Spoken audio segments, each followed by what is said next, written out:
Jolie en Terry West, is het jullie eerste zomertour? Juist, dat klopt. En direct ook gezellig, leuk. Ja, we hebben al opgetreden. Ja, we hebben 2 nummers gedaan. Hè. Maar het stond al heel goed vol op het veld hoor. Dus het was hartstikke leuk. Waar zijn jullie op het moment mee bezig? Voor onszelf bedoel je? Nou, er zit een planning in voor een album. En misschien een concerttour. Maar we moeten even kijken, eind van het jaar komt dat uit. Ja, we doen alles zelf. Dat is juist leuker ervan, hè? Want dan kan je er een eigen draai aan geven.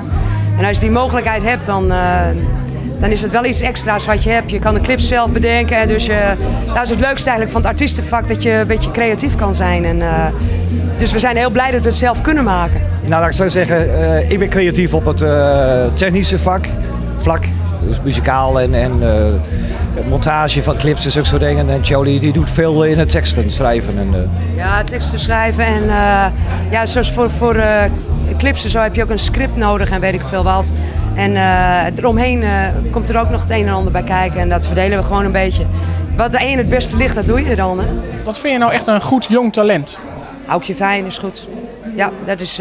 Nou ken ik niet zoveel hoor. Lars begint ook een beetje. Maar ja, dat zijn vaak kinderen die moeten nog leren op podium op te treden en dergelijke.